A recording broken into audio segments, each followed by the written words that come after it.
Hey, what's up guys? The title of this video is No More Amazon, why Amazon isn't a good place to build a business. So I'm going to say right off the bat that this video is going to be kind of controversial.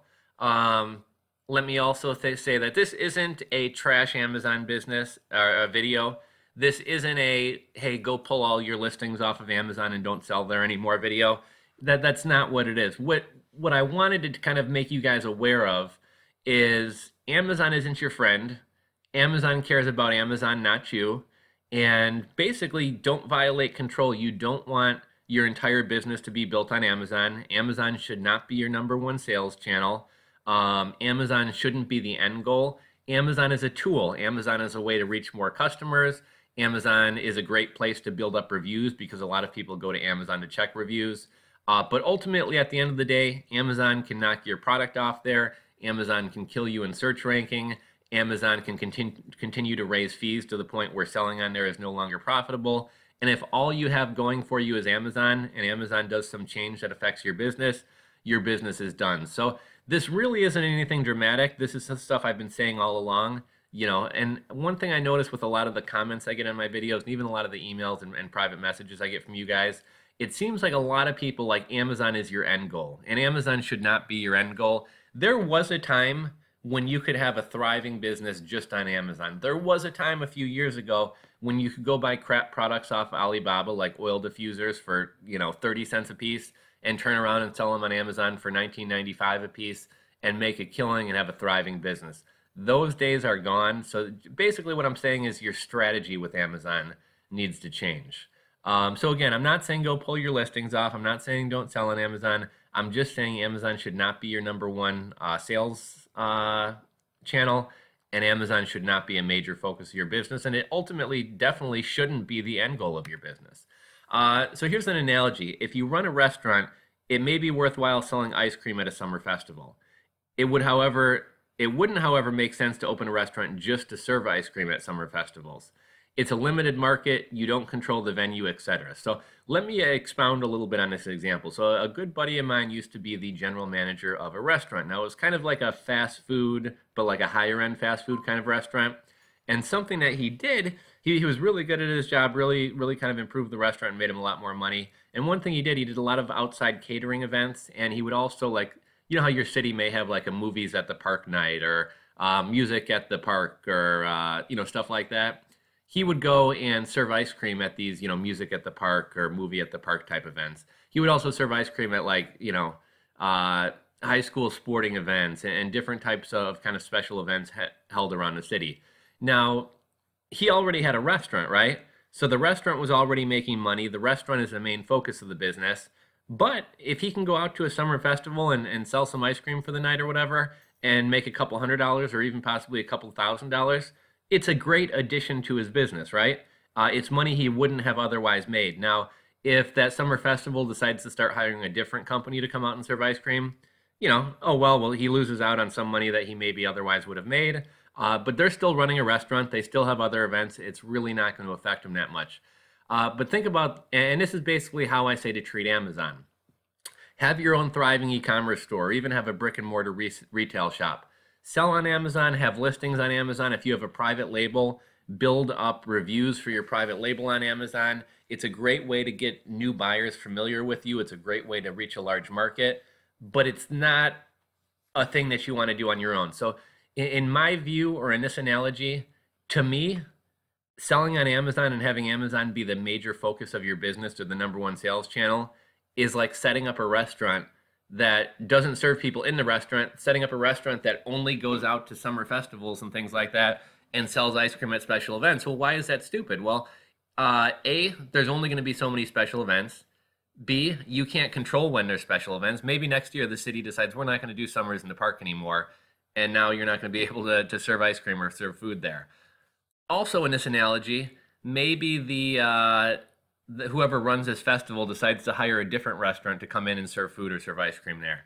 Again, you're out of business. Also, you have all this infrastructure of a restaurant, and you're not really using it. The only purpose is to go out and serve food at other places. So that's kind of my analogy to Amazon. Like, if you're buying a ton of product and building a name and building a brand and all this other stuff, and your only sales channel is Amazon, it's like starting a restaurant just to go out and serve ice cream at festivals. It's just not necessary, and it's not something where you ultimately control things. So I know sometimes my analogies are off the wall. Hopefully that makes sense to you guys. Amazon's a smart company, guys. So basically, when they started Amazon, a couple guys sat around and were like, hey, I have an idea. Let's create like a giant department store online, a giant e-commerce store that sells literally everything. And then the other guy in the room was like, hey, but we don't know what sells, and we're going to have to shell out, because we sell such a wide array of stuff, we're going to have to hold inventory of all this different stuff, and who knows if it sells or not, or who knows if it's going to be profitable or not. And the first guy's like, no, hey, here's the thing. We get our customers or the general public to buy all the inventory. Our customers or our third-party sellers are going to take all the risk. They're going to shell it. And so this allows Amazon to leverage themselves. They're like, okay, Amazon, Amazon, we don't have to go out and spend hundreds of thousands of dollars on inventory. We get thousands of third-party sellers to go out, and they're the ones that are spending their own hard-earned money on inventory and coming to our platform to sell it. Now, even if they are complete failures and don't sell anything, we're still going to make money off them through professional seller fees at $39.95 a month. For those people who aren't on the professional seller package, we're going to make $1 per listing off of them. If they actually do sell a few items here and there, we're going to make 15% off them. If they have us warehouse their stuff, we're going to make the 15% final value fee off them. Plus, we're going to take a hefty fee for fulfilling the order.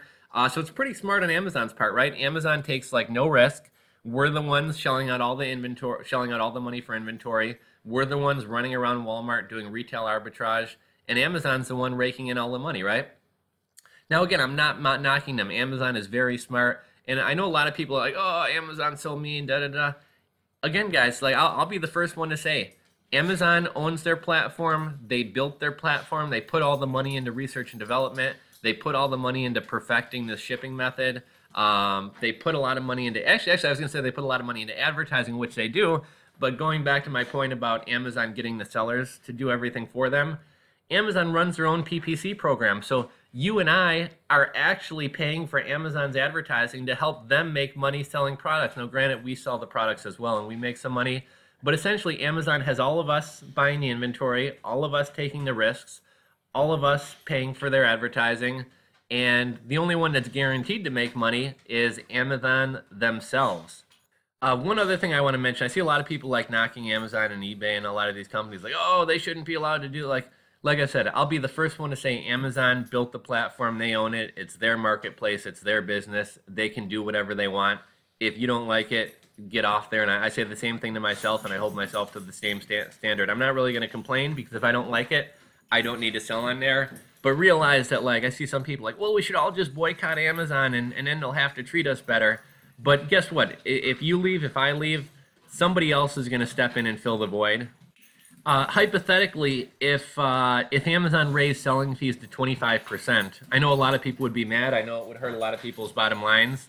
But ultimately, at the end of the day, even if you and I and 10 other people were like, man, this sucks, this isn't fair, I'm leaving Amazon, there would be other people coming into Amazon to fill that void. So don't think that you're going to have any effect or hurt Amazon, because there's always somebody willing to sell for less money, and there's always somebody willing to step in here and pick up those sales. So just to read through these bullet points, again, I said, you fill the orders, you pay for Amazon's marketing, you pay for the fulfillment.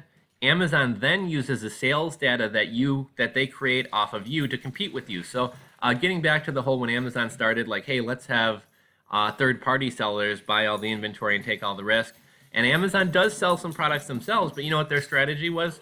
They were like, hey, guys, hey, sorry, guys, and my dentist calling me there. So Amazon was like, okay, we have a few products which we know 100% sure will sell. So Amazon decides to buy inventory and sell those things, and everything else that they're unsure about, they'll let you and me take the risk. Let those other guys go out and buy the stuff and hold the inventory and sell the stuff.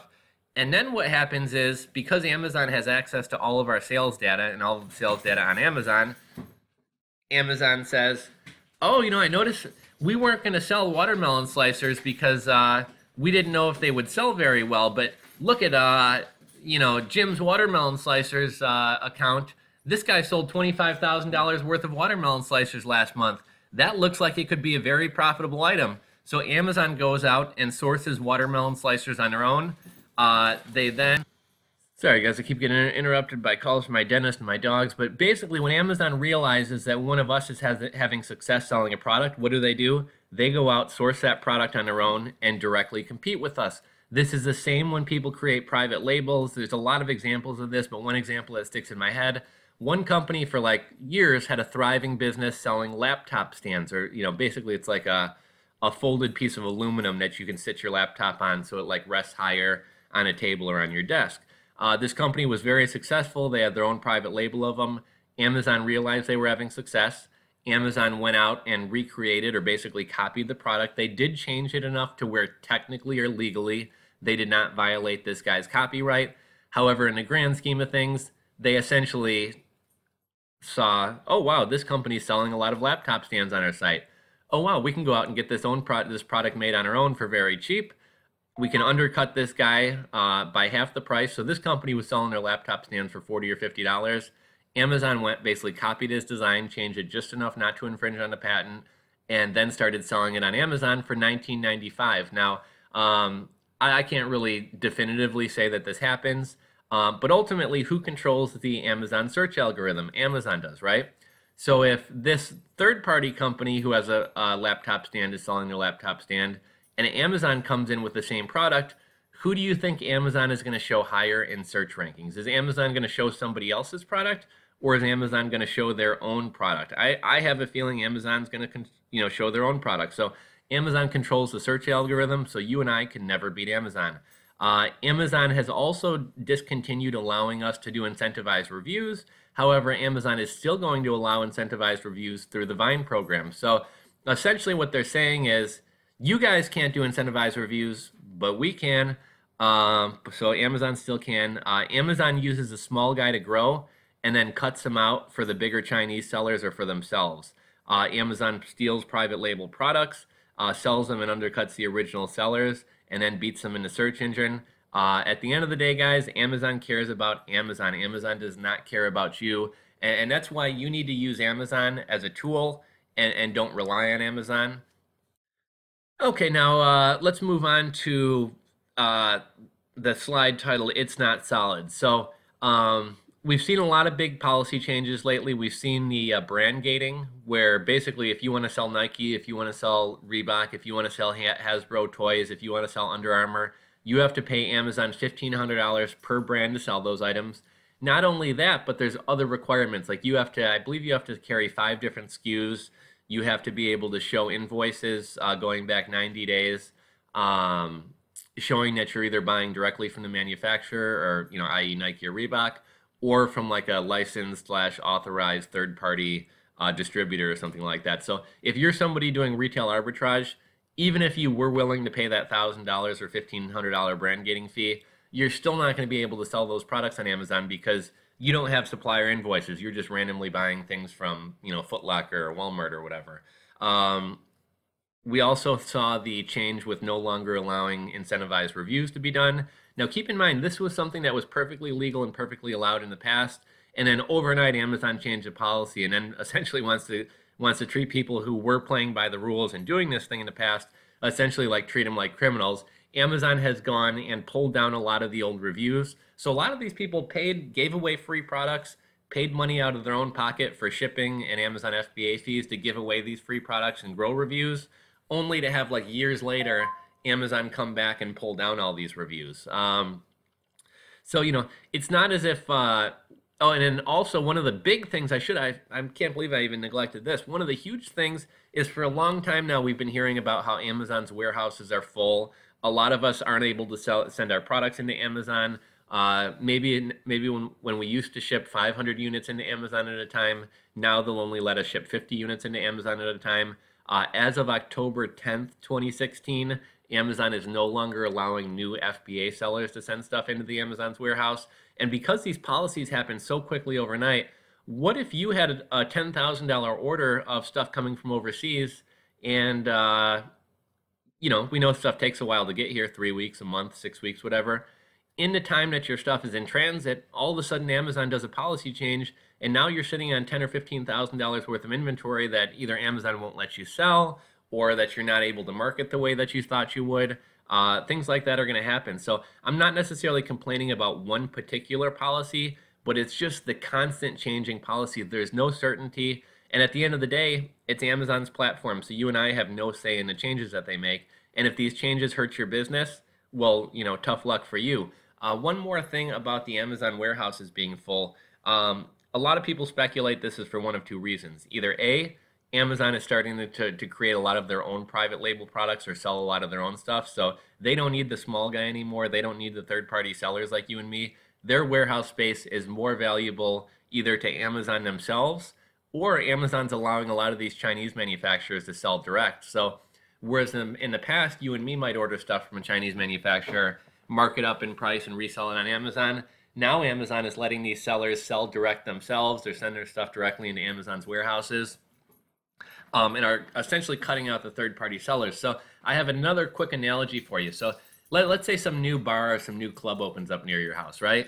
And for the first couple weeks or the first couple months, they have like dollar beers on Thursday nights and like no cover charge and all these other perks.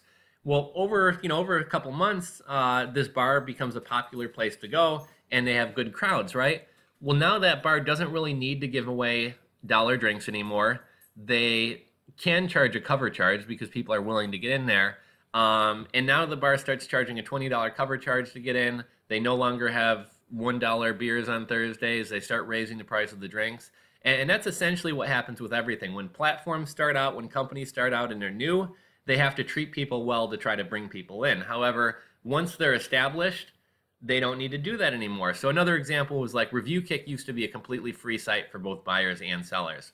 Well, that's because they needed to grow their business, because in order to have a review exchange site, you need buyers and sellers. So if you have buyers but no sellers, you don't have a site. If you have sellers but no buyers, you don't have a site. So they did this to bring people in. Well, once they got a good audience on their site, once they got a lot of users, okay, now we're going to start charging $29.95 per month for sellers to use our platform. Why? Because they have an audience and they can. So that's another thing I would say about Amazon. Amazon needed third-party sellers and private label sellers and retail arbitrage people to launch the business and grow the business in the early days. However, now that Amazon's a household name and we all use Amazon and everything else, Amazon doesn't really need the small guy anymore. So if they can make more money by cutting out the small guy and dealing directly with the manufacturers, and they make that markup as opposed to us making the markup, they're gonna do it. So that's kind of what I mean about the constantly changing policies. There's a conflict of interest with selling on Amazon. So Amazon sells products themselves, and Amazon allows us to sell on their platform, right? So we're competing directly with the people who own the platform. So in the example I gave before, if you have a product and Amazon's selling that same product, who do you think is going to get ranked higher in searches? The other thing you're doing when you sell on Amazon, because Amazon obviously knows everything going on their platform, let's say you find some new product, some unique product that nobody else is selling, that nobody else is sourcing. Well, Amazon themselves can see that you're having success selling that product. So it doesn't take a rocket scientist over at Amazon to be like, wow, this guy's doing a really good job selling these, I don't even know what we want to say, these paracord bracelets. We should probably go out and get some of these ourselves. We can get them cheaper than we can. We can sell them at a lower cost than he can, and we can make more money than he can. We can cut him out of the equation, basically. Another thing, you don't own the platform, so if Amazon decides to change the search algorithm, if Amazon decides they no longer want a certain type of product sold on their site, etc., Amazon can decide to pull a product off. Amazon can do whatever they want, and you basically have no control over it. Another thing, you don't know your customers. So even on eBay, you find out your customer's email address. So even though you're not supposed to, hypothetically, if eBay were to kick you off the platform, you have all your customers' email addresses through PayPal, and you can market to them. And hey guys, I'm no longer selling on eBay, but you can come check me out at jimstacticalgoods.com. On Amazon, you have no way of contacting your customers. You basically just have an anonymous forwarding email. So you don't have any of your customer data. You don't own your customers. You don't own your sales, etc. Another thing, your reviews can be removed. Like I said before, I know a lot of people, incentivized reviews were a controversial thing. Not everybody liked them. But at the end of the day, like them or not, they were legal and allowed within Amazon's policies. So when Amazon decided to, on October 3rd, no longer allow incentivized reviews, and then went back and basically removed a lot of sellers' reviews, um, some of you guys may think that's making Amazon a better platform, but some sellers shelled out hundreds or even thousands of dollars giving away free products in an effort to build up reviews. And they gave away free products, which cost them money. They paid the shipping, they paid the Amazon FBA fulfillment fee. They were playing within the rules. They were doing something that Amazon allowed and encouraged. And then years later, Amazon comes and is like, yeah, all that money you spent on growing those reviews, we're going to remove them all. I thought that was kind of unfair. It didn't happen to me, so this isn't even like a bias that I have or something that I'm upset about. It didn't even happen to me, but I just don't think it's fair. Your money can be held because Amazon handles the payments. At one point, Amazon shut down my account. They had, I think it was either $38,000 or $47,000 worth of my money. I forget the exact amount, but either way, it was a crap load of money. I think it was $38,000. Amazon held $38,000 of my money for 90 days before releasing it. I should also add that Amazon pays 2 weeks in arrears. I forget why, but I think because we were doing a lot of volume, Amazon started paying us a month in arrears. So Amazon was originally holding my money for 30 days and my account was in good standing. When they suspended me for 90 days, at that point, my money was being held for 30 days plus 3 months, so essentially 4 months. Their reasoning or their logic is, oh, we need to hold your money for the Amazon 90-day A to Z claims. If you get any claims, we need a pool of money to dig out of.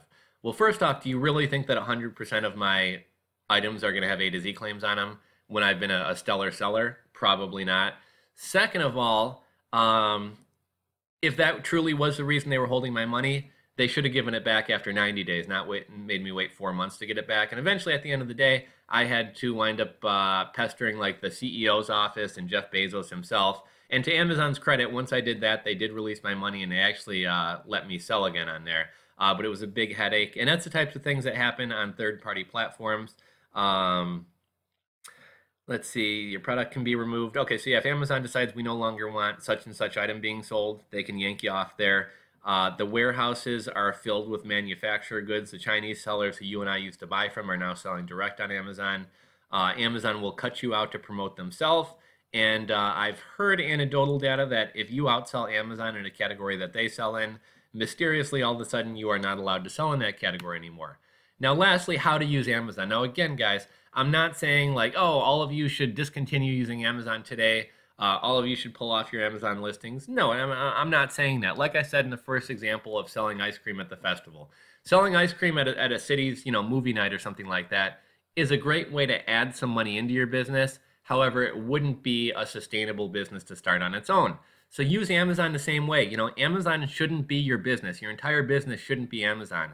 But assuming you have your own website, assuming you have social media accounts where you engage with your customers, assuming you're also selling on eBay and maybe house.com and walmart.com and maybe Bed Bath & Beyond, assuming you're selling on a whole host of platforms and that you're not relying on Amazon for like a large percentage of your income, assuming you're not relying on Amazon as your number one sales channel, I think Amazon can be a great way to add some money to your bottom line. It can be a great way to bring in some new customers who may otherwise not find you. And it's a great way to build up reviews on your profile. So even if somebody's thinking about buying a tactical gun bag from Rules for Rebels Tactical Gun Shop, they may decide to Google it. One of the first things that's going to show up is probably going to be Amazon showing my reviews.